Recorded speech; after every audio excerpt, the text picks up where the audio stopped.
This woman isn't a maid, she's a national treasure. Those stunning words from a Dutch billionaire would shatter every assumption about the quiet black woman who had been serving Connecticut's elite while they remained blind to her extraordinary genius. When a phone call in fluent Dutch exposed Amara Johnson's hidden identity as a former UN linguistics expert, it triggered the most spectacular reversal of fortune ever witnessed at a charity gala. What drives a decorated professor to scrub toilets in silence? And how does a family's cruelty toward their help backfire when she delivers a multilingual speech that leaves 400 elite guests speechless? Watch as lies about academic fraud crumble before undeniable brilliance, and see how one woman's refusal to be diminished transforms systematic humiliation into the foundation for an educational empire. This is the story of how invisible genius becomes unstoppable power when given the perfect stage. Stay until the end to see Prejudice demolished by the most elegant intellectual warfare ever captured. She ruins the aesthetic. Those three words, spoken about a brilliant woman whose multilingual expertise would soon humble an entire estate of privilege, would echo through the marble halls of generational wealth before a simple phone call in Dutch changed everything forever. The Von Haren estate sprawled across 47 acres of manicured Connecticut countryside like a monument to inherited power, where every detail from the imported Italian marble to the hand-carved German woodwork whispered stories of wealth accumulated over generations rather than earned through merit. This wasn't just a home. This was a fortress of old money privilege, where the difference between family and staff was measured not just in paychecks, but in fundamental assumptions about human worth. Amara Johnson moved through these halls with the quiet grace of someone who had learned to make herself invisible while maintaining her dignity. Her long, straight hair pulled back in a neat bun that framed a face carrying both natural beauty and the particular kind of wisdom that comes from surviving circumstances others couldn't imagine. At 34, she possessed an elegance that transcended the simple black uniform, marking her as domestic help. But in a world designed to notice wealth over worth, her presence was treated as background noise to the real business of living among America's elite. She arrived each morning at 6 a.m. sharp before the family stirred, and left long after dinner was served and the dishes were cleaned, her days measured in the endless cycle of maintaining a lifestyle that others took for granted. But what the Von Haren family didn't know, what they had never bothered to discover despite her presence in their home for over 8 months, was that they had missed someone whose qualifications exceeded those of most of their dinner guests. The mockery came from her fellow staff members who had learned to navigate their own insecurities by targeting someone who carried herself differently from what they expected domestic workers to be. Maria, the head housekeeper, rolled her eyes whenever Amara was caught reading during her breaks. "Look at Miss University over there," she would whisper to the other staff, acting like she's above cleaning toilets. "This ain't a library, honey."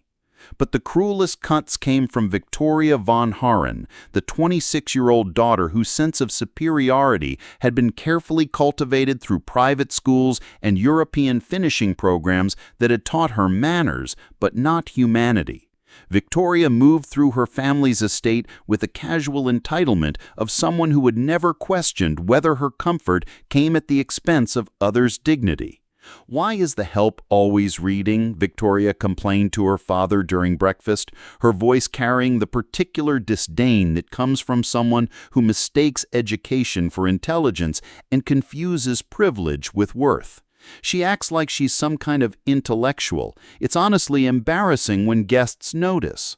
The most devastating order came without explanation or discussion, delivered with the casual cruelty that wealthy people often mistake for household management. Charles Von Haren announced during a staff meeting, his voice carrying the authority of someone accustomed to being obeyed without question. "Amara, when we have guests, you're to remain in the service areas. Your presence in the main rooms ruins the aesthetic we're trying to maintain." The words hung in the air like a verdict, reducing a human being to a visual distraction that interfered with the carefully curated image of American aristocracy.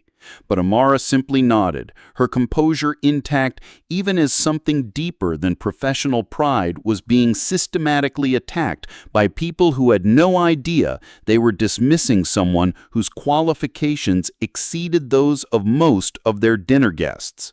What none of them knew, what none of them could have guessed from her quiet acceptance of their casual cruelty, was that they had just declared war on someone whose mind held secrets that would soon expose the difference between true excellence and purchased prestige.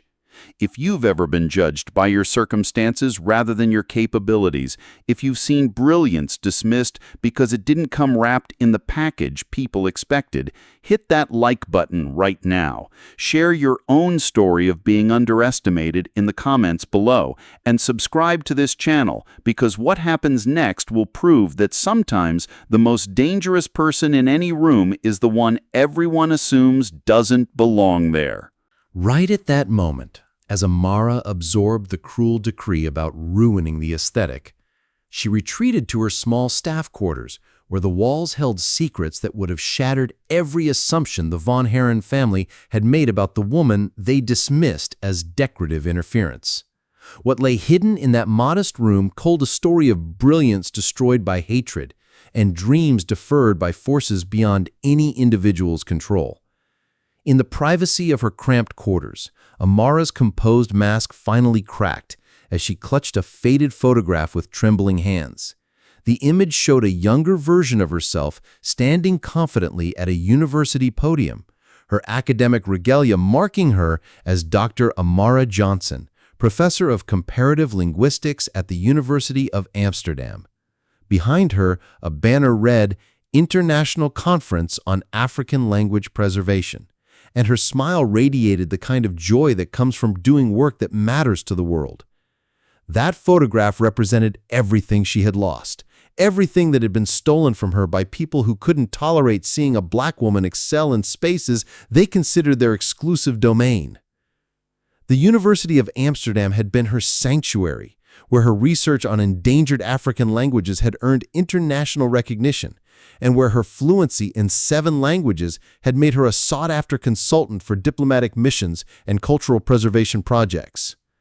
But sanctuary can be shattered by hatred, and what happened during those final months in Amsterdam still haunted her dreams.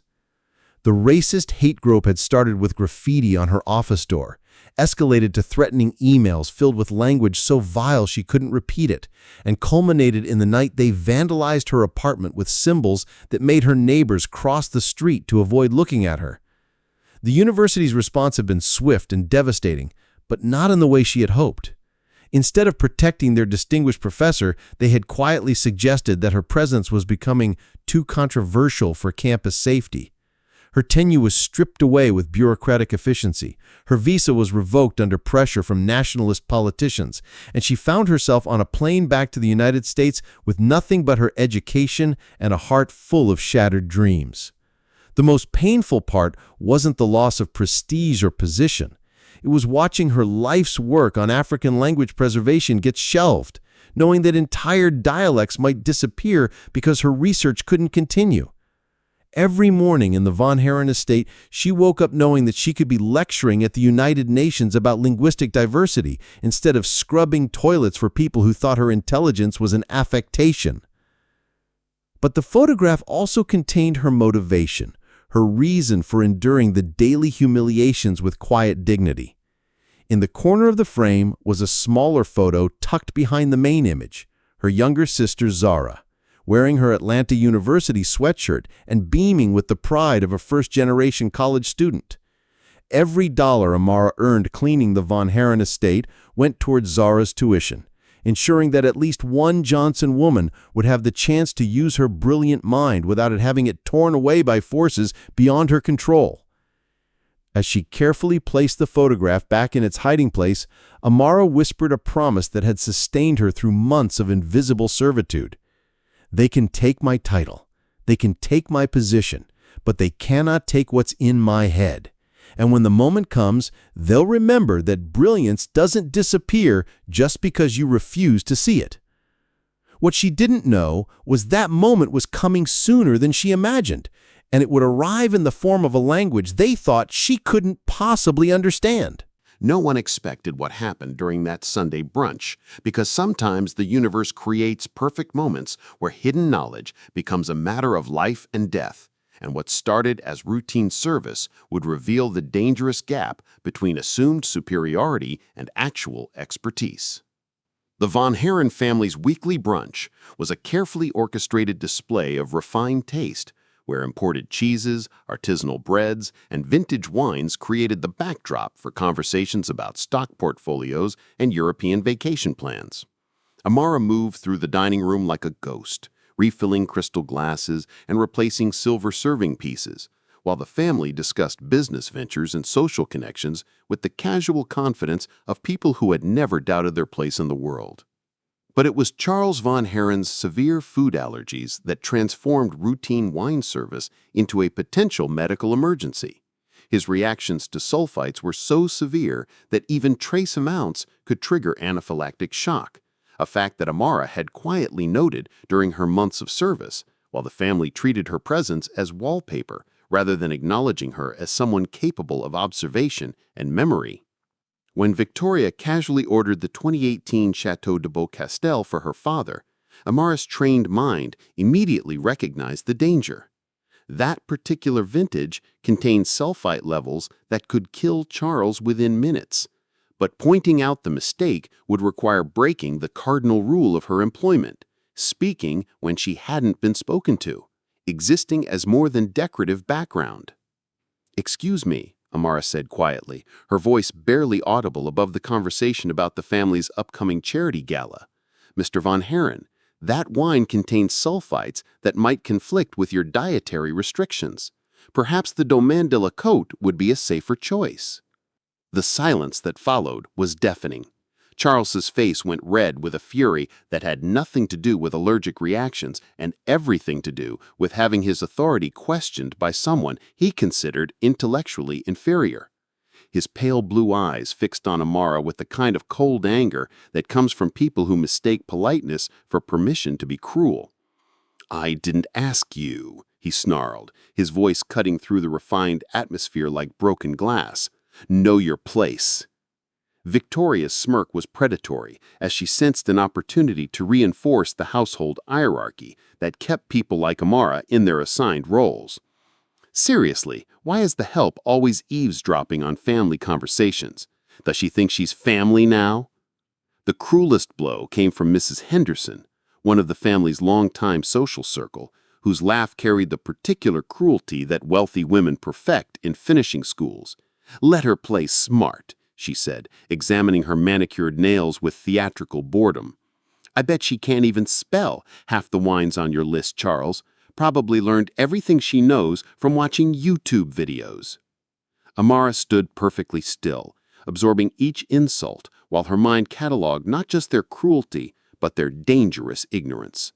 Charles was about to consume something that could hospitalize or kill him, but his pride and prejudice were more important than his survival.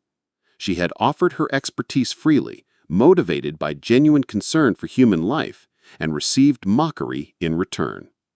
But what none of them understood was that their dismissal of her knowledge wasn't just cruel, it was catastrophically stupid.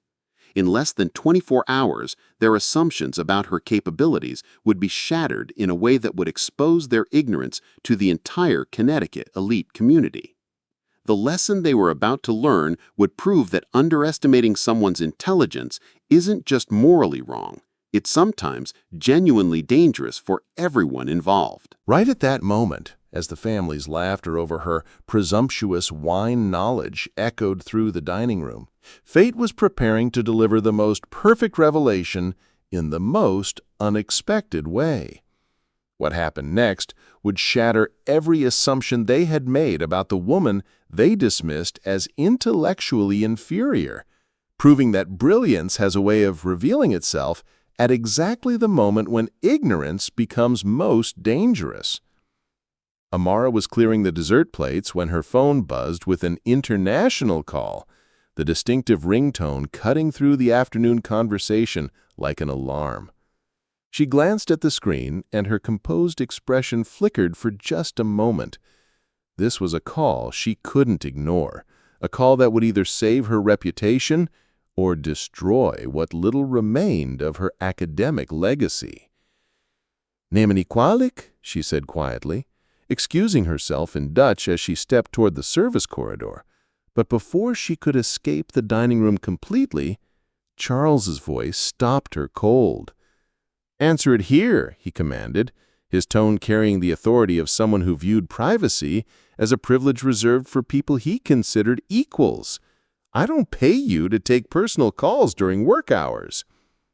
What Charles didn't know, what he couldn't have known, was that his late wife had been Dutch, and that her accented English during their courtship had taught him enough of the language to recognize its rhythm and cadence even when he couldn't understand the words. The sound of Dutch being spoken in his home would trigger memories he had spent years trying to suppress. Amara hesitated, knowing that this conversation would expose capabilities she had kept hidden for months. But the caller was Dr. Vanderberg, her former colleague from Amsterdam, and his urgency suggested that her academic reputation was hanging in the balance. She made a decision that would change everything. "Hallo, Professor Vanderberg," she answered, her voice transforming as she switched to fluent Dutch. The language flowed from her lips with the natural ease of someone who had spent years teaching and conducting research in Amsterdam's academic circles. "Wat is aan de hand? Je klinkt bezorgd." The room froze. Every conversation stopped. Every fork paused halfway to mouths. Every eye fixed on the woman they had been mocking for her presumed ignorance just minutes earlier. The Dutch words poured from Amara's lips with native-level fluency, her pronunciation perfect, her grammar sophisticated, her vocabulary clearly that of someone with advanced academic training. Charles's face went white as the sound transported him back to intimate conversations with his beloved wife, to the linguistic patterns he had learned to love but never fully mastered himself. This wasn't the broken English of someone pretending to knowledge they didn't possess. This was the fluent, educated Dutch of someone who belonged in university lecture halls and international conferences. "Het spijt me dat ik je moet storen," Amara continued, her voice growing more concerned as she listened to her colleague's urgent explanation about how her name had been inappropriately used in a plagiarism scandal that threatened to destroy what remained of her academic credibility. "Ik begrijp het probleem. We moeten dit onmiddellijk aanpakken voordat het erger wordt." Victoria's mouth fell open as she realized she was witnessing something that didn't fit any of her preconceived notions about domestic staff. The woman she had dismissed as the help who reads too much was conducting a sophisticated academic discussion in a language that Victoria herself had struggled with during her expensive European finishing school education. But Victoria's response revealed the depth of her prejudice and her inability to accept evidence that contradicted her worldview. "Oh, please," she scoffed, her voice sharp with defensive superiority. "That's just parrot language. She probably learned a few phrases working at Schiphol Airport, cleaning toilets in Amsterdam. Anyone can memorize enough words to sound impressive to people who don't know better." The insult hung in the air like a challenge, and Amara's response would prove just how wrong Victoria's assumptions were. As she continued her conversation with Dr. Vanderberg, discussing complex academic concepts, legal implications, and research methodologies, it became clear that this wasn't memorized phrases or airport vocabulary. This was the fluent discourse of someone who had lived and worked as a professional in Dutch academic environments. Mrs. Henderson's uncomfortable shifting in her chair suggested that even the family's social circle was beginning to recognize that they had seriously misjudged the woman they had been mocking. The linguistic sophistication on display was undeniable, and the growing discomfort in the room reflected their dawning realization that they might have made a catastrophic error in judgment. Charles sat transfixed, his mind racing, as he processed the implications of what he was witnessing. The woman he had ordered to know her place was demonstrating intellectual capabilities that exceeded those of most of his dinner guests, speaking a language that held deep personal meaning for him with a fluency that suggested years of professional-level education and experience. As Amara concluded her call and returned her attention to the stunned silence of the dining room, she had no idea that Charles von Haren was already mentally composing the Google searches that would reveal the true scope of his family's blindness and cruelty. If you've ever had your intelligence questioned because of your circumstances, if you've seen someone's prejudices shatter when confronted with undeniable evidence of excellence, hit that like button right now. Share your thoughts on how we can build a world where brilliance is recognized regardless of the uniform someone wears. And subscribe to this channel because what happens next will prove that truth has a way of surfacing exactly when ignorance becomes most embarrassing. But the tragedy had not stopped yet, because sometimes when people's worldviews are shattered by undeniable evidence of their own ignorance, they respond not with humility, but with desperate attempts to destroy the truth that threatens their sense of superiority. What Charles discovered during his late-night research would humble him completely, but Victoria's reaction would prove that some people prefer comfortable lies to uncomfortable truths. Charles von Haren spent that entire evening in his study, his laptop screen glowing as he dove deeper into a digital rabbit hole that revealed the magnitude of his family's blindness. What started as idle curiosity about his maid's linguistic abilities became a journey through academic databases, university websites, and international conference proceedings that painted a picture of intellectual achievement that made his own Ivy League MBA look ordinary by comparison. The first search result for Dr. Amara Johnson Linguistics yielded a treasure trove of scholarly articles, research papers, and academic accolades that left Charles staring at his screen in stunned silence. Here was evidence of a mind that had contributed groundbreaking research to the preservation of endangered African languages, someone whose work had been cited by UNESCO and whose expertise had been sought by diplomatic missions across 3 continents. "Jesus Christ," he whispered to his empty study as he scrolled through page after page of Amara's academic achievements. "She's not just qualified, she's basically a linguistic genius." The most devastating discovery came in the form of a YouTube video titled "Dr. Amara Johnson Addresses UN Language Summit." Charles watched in growing horror as the woman he had been treating as intellectually inferior delivered a passionate, eloquent address to representatives from 47 nations about the critical importance of preserving linguistic diversity in an increasingly globalized world. The video had been viewed over 2 million times, with comments in dozens of languages praising Dr. Johnson's expertise and advocating for increased funding for her research initiatives. Charles realized he was watching someone who had addressed world leaders while he was attending charity galas and corporate board meetings that would be forgotten within weeks. But as Charles grappled with the truth about Amara's extraordinary qualifications, Victoria was crafting lies that would poison the household against her. Unable to accept that the woman she had dismissed as inferior was actually more accomplished than anyone in her social circle, Victoria chose to attack Amara's credibility through the oldest weapon in the arsenal of the privileged: character assassination.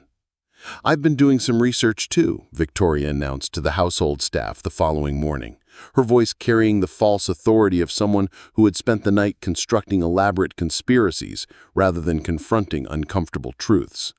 "That whole linguistics professor thing, it's completely fake. She forged her degrees and was actually fired from Amsterdam for academic fraud." The lies spread through the staff quarters like wildfire, carefully crafted to sound plausible to people who wanted simple explanations for complex situations. Victoria's stories grew more elaborate with each telling, Amara had been caught stealing research from real professors. She had fabricated her entire academic record. She was probably in the country illegally and using false credentials to gain employment. Maria, the head housekeeper who had always resented Amara's quiet dignity, embraced the rumors with enthusiasm.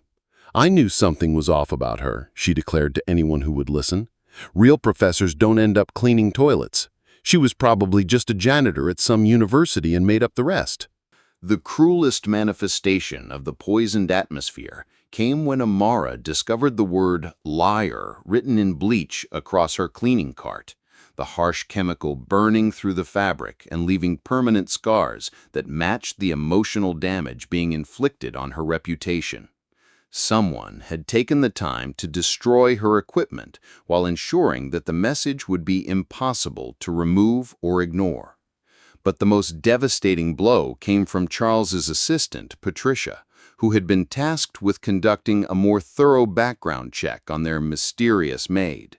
Unlike Victoria's malicious fiction, Patricia's research confirmed everything Charles had discovered, and more. "Sir," Patricia said during their private meeting, her voice tight with the embarrassment of delivering news that reflected poorly on her employer's judgment, "she's not just legitimate, she's extraordinary. Dr. Amara Johnson was considered one of the most promising linguistics researchers of her generation before she was forced to leave Amsterdam. The university fought to keep her, but political pressure from nationalist groups made her position untenable." Patricia's report included details about the hate crimes that had driven Amara from her academic position, the research grants that had been terminated, and the international academic community's ongoing efforts to find her a new position worthy of her capabilities. The woman Charles had been treating as hired help was actually someone whose expertise was being actively courted by universities across Europe and North America. As Charles absorbed the full scope of his family's cruelty toward someone whose intellectual achievements dwarfed their own, Victoria continued her campaign of lies and sabotage, determined to destroy Amara's credibility before the truth could fully emerge.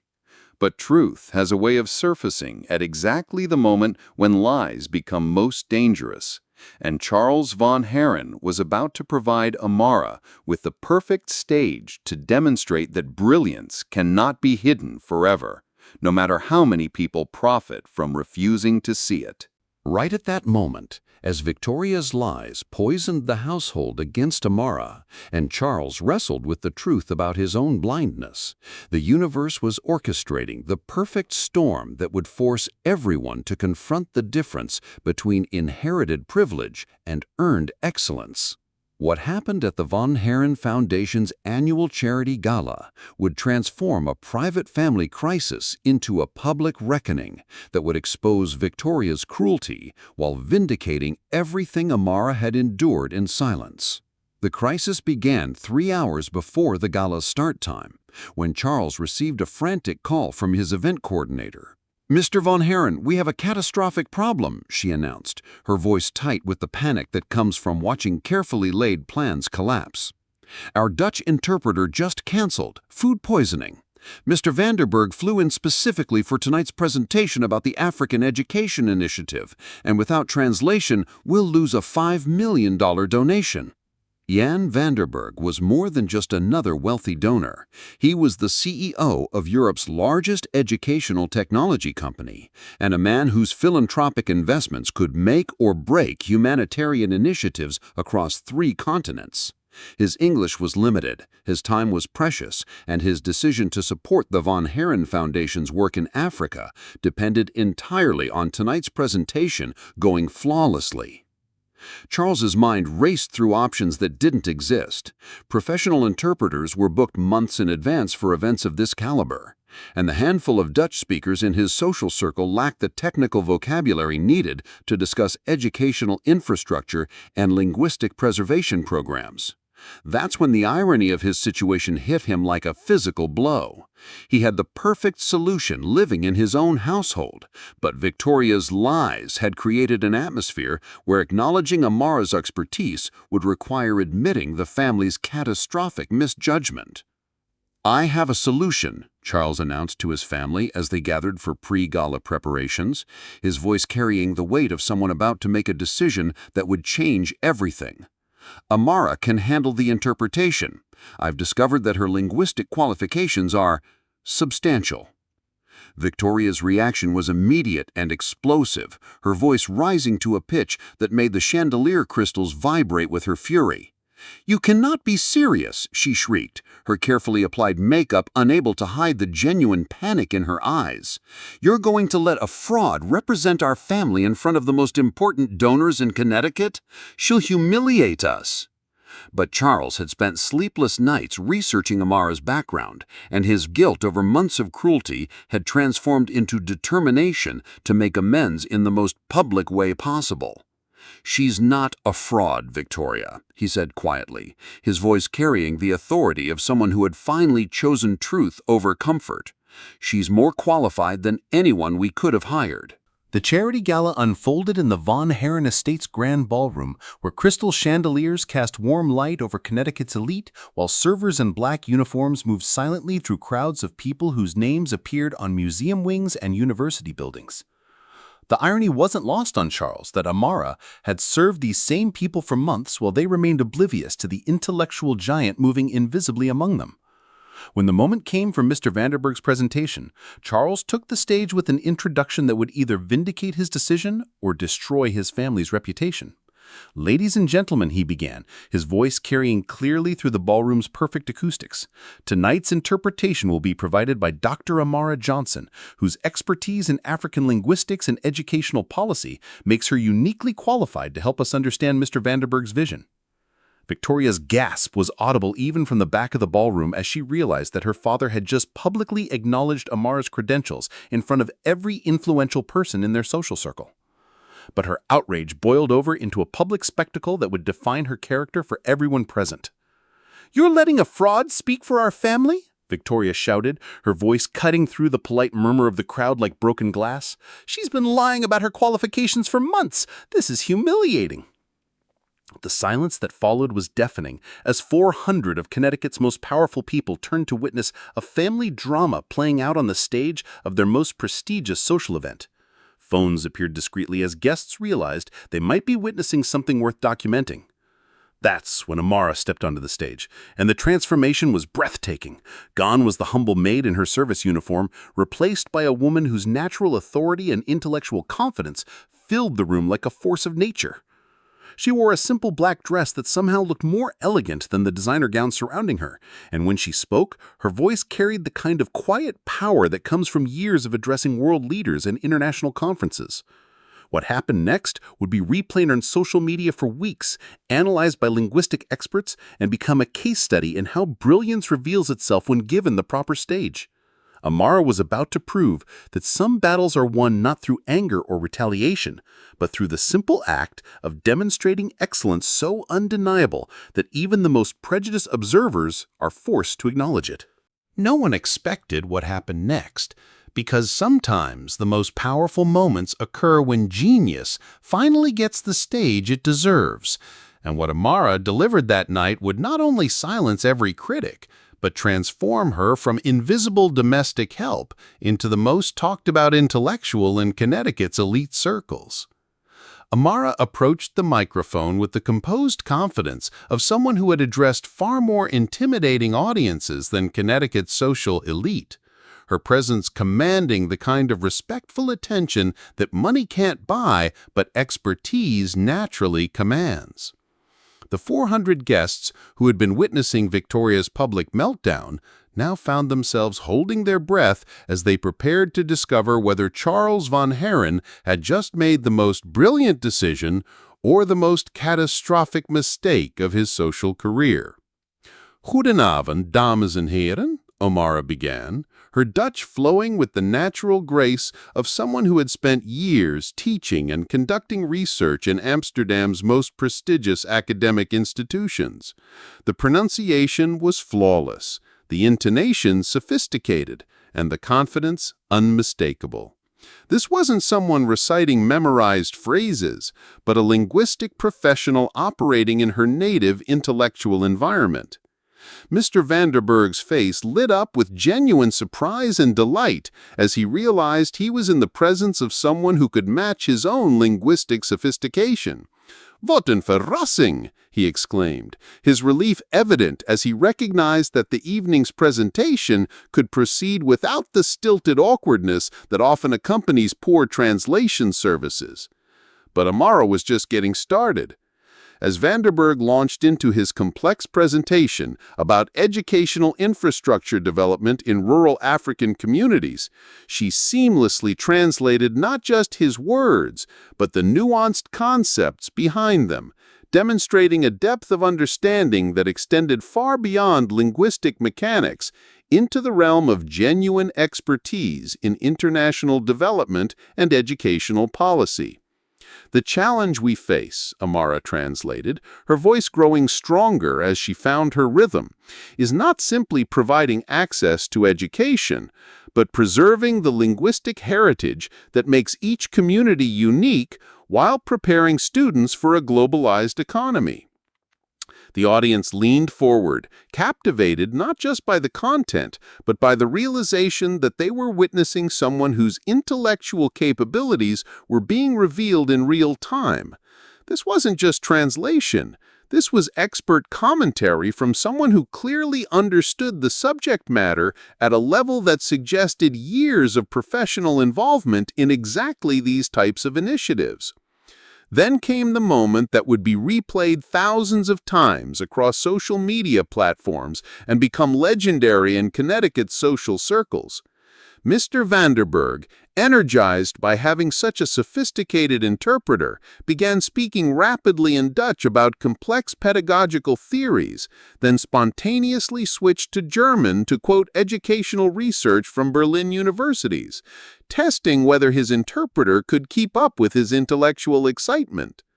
Without missing a beat, Amara flowed effortlessly from Dutch to German, her translation not only accurate, but enhanced with contextual explanations that demonstrated her own deep knowledge of European educational research.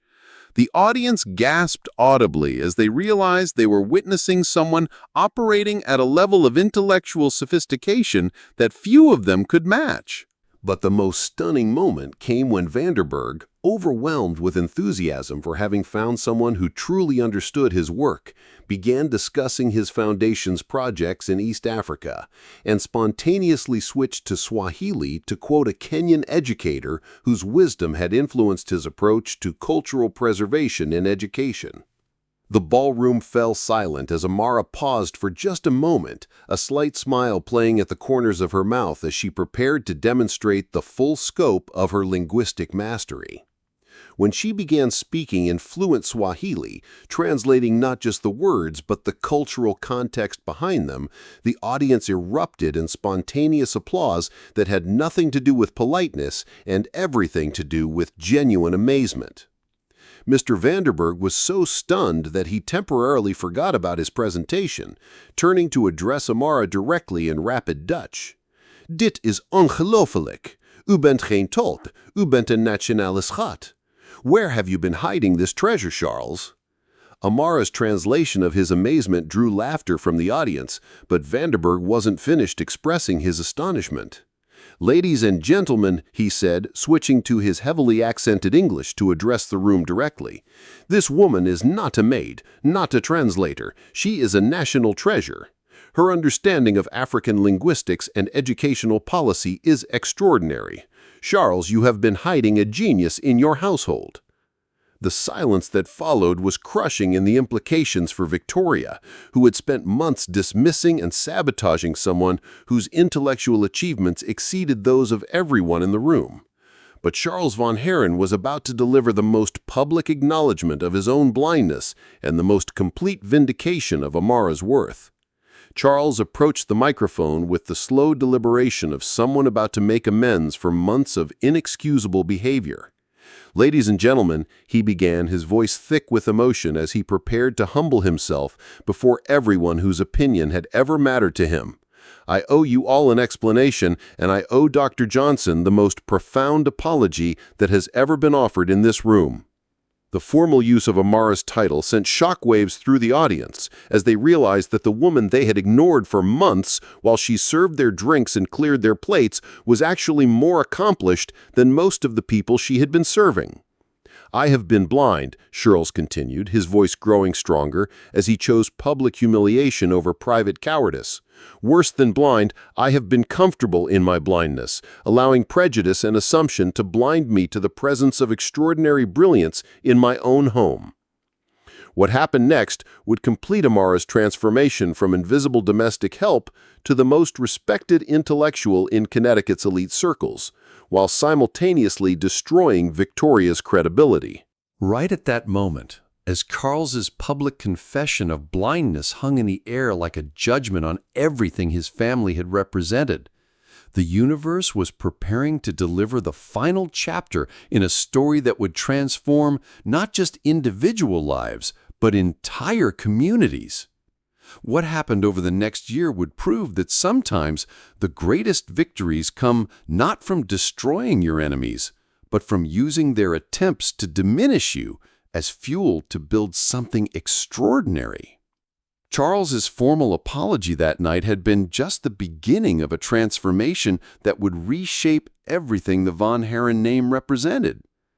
"Dr. Johnson," he announced to the stunned ballroom crowd, his voice carrying the weight of genuine remorse mixed with newfound respect, "I am offering you the position of Director of Cultural Intelligence for Von Haren Ventures, with full autonomy to develop programs that honor the linguistic diversity and educational brilliance you represent."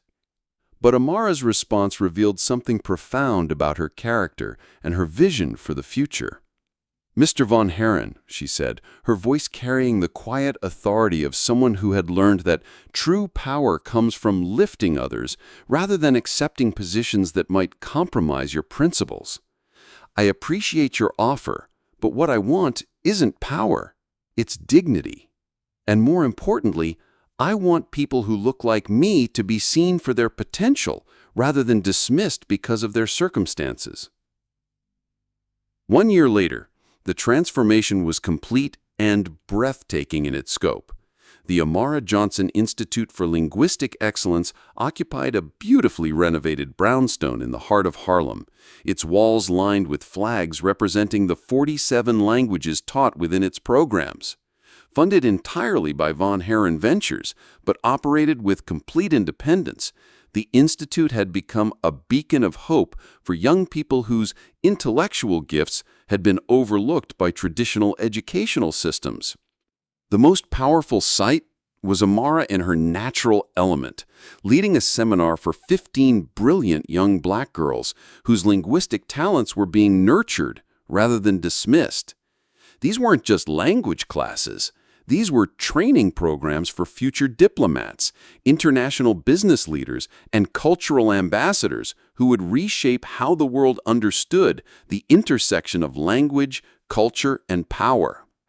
"Language is power," Amara told her students, her voice carrying the wisdom of someone who had learned this lesson through personal triumph and tragedy. "When you speak someone's language fluently, you're not just communicating with them. You're showing them that their culture matters enough for you to invest years of your life in understanding it. That's a kind of respect that opens doors money can't buy."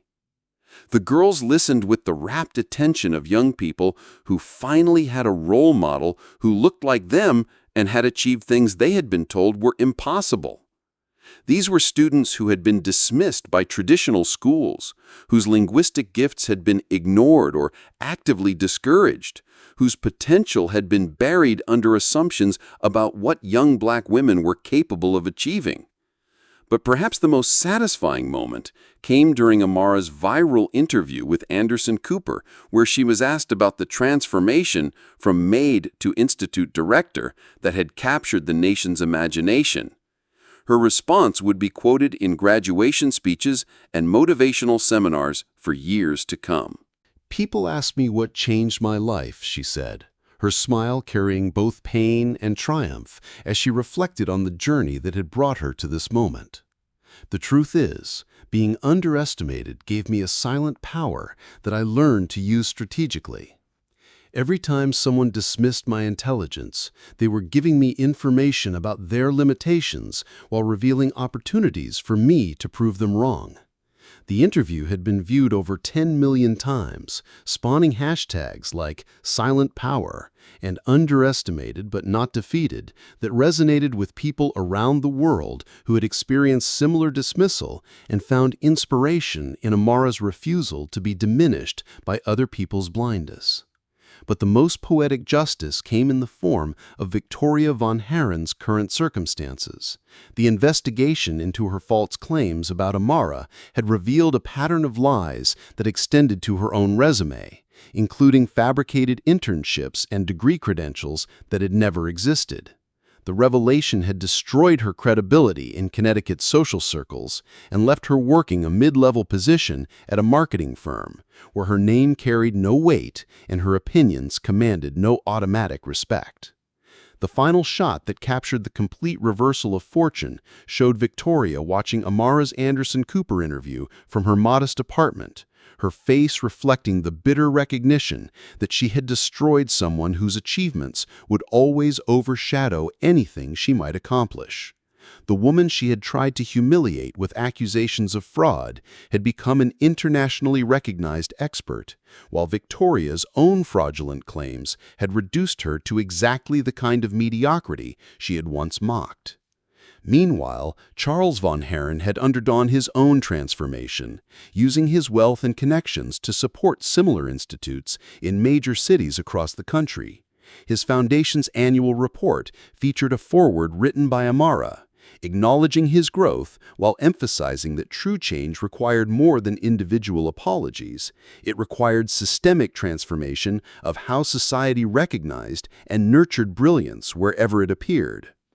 The Institute's success had attracted international attention, with linguistic preservation programs in Africa seeking Amara's expertise, and universities across Europe offering her prestigious positions that she politely declined in favor of continuing the work that had become her life's mission.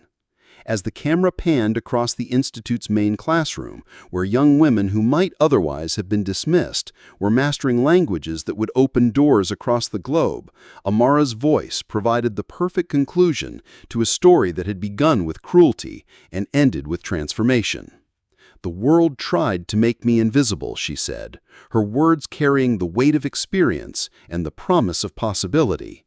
"But invisible people see everything. And when we finally step into the light, we bring wisdom that can illuminate paths others never knew existed." The woman they had tried to silence had found her voice, and that voice was now lifting an entire generation toward possibilities that prejudice had tried to deny them. Here's the truth that Amara Johnson taught us without ever raising her voice. In a world that judges people by their uniforms rather than their minds, the most dangerous mistake you can make is assuming that circumstances define capability. I've spent years studying how brilliance survives in hostile environments, and I can tell you that the most transformative people are often those who've learned to carry their excellence quietly, while others mistake their silence for simplicity. Amara's story reveals something profound about how we navigate systems designed to keep certain people invisible. The von Haren family made the classic error of confusing service with servitude, assuming that someone cleaning their home couldn't possibly possess knowledge that exceeded their own. But Amara understood something they never learned, that true power doesn't come from demanding recognition, but from being so undeniably excellent that recognition becomes inevitable. The lesson here extends far beyond domestic employment or academic credentials. Every day we encounter people whose worth isn't immediately visible, whose expertise is hidden behind circumstances we don't understand, whose potential is disguised by uniforms that make us think we know their story. Amara's journey from Amsterdam professor to Connecticut maid to international educational leader reminds us that brilliance doesn't disappear when tragedy strikes. It simply finds new ways to express itself. What makes her victory so powerful is that she didn't just reclaim her own dignity, she created pathways for an entire generation of young people whose gifts might otherwise go unrecognized. Her institute isn't just about teaching languages, it's about teaching society to see excellence wherever it appears, regardless of how it's packaged or where it comes from. Charles von Haren's transformation from blind employer to humbled supporter shows us that redemption is possible for those brave enough to confront their own prejudices. His willingness to publicly acknowledge his mistakes and fund Amara's vision proves that wealth can be used to amplify voices that deserve to be heard, rather than silencing those who challenge our assumptions. But perhaps the most satisfying aspect of this story is Victoria's downfall, which reminds us that those who build their identity on diminishing others will eventually be exposed by their own lies. Her attempts to destroy Amara's credibility through fabricated fraud claims ultimately revealed her own fraudulent nature, proving that truth has a way of surfacing exactly when lies become most dangerous. Amara's response to being underestimated, using that dismissal as fuel for even greater achievement, shows us what authentic resilience looks like. She didn't waste energy trying to convince people of her worth. She simply continued being excellent until excellence could no longer be ignored. This is what real power looks like. Not the loud, demanding kind that seeks attention, but the quiet, consistent kind that transforms everything it touches. The most profound lesson is that invisible doesn't mean powerless. Some of the most influential people in history were those who were overlooked, dismissed, or actively marginalized until the moment their brilliance could no longer be contained. Amara's story reminds us to look deeper, listen harder, and recognize that genius often comes disguised as ordinary circumstances. If this story made you think differently about the people you encounter every day, if it reminded you that excellence exists in every workplace and every community, hit that like button right now. Share your own story of discovering hidden brilliance or being underestimated yourself. I read every comment, and your experiences inspire the stories I choose to tell. And if you believe that talent deserves recognition regardless of the uniform it wears or the circumstances that surround it, subscribe to this channel for more stories that prove dignity and intelligence are more powerful than prejudice and privilege combined.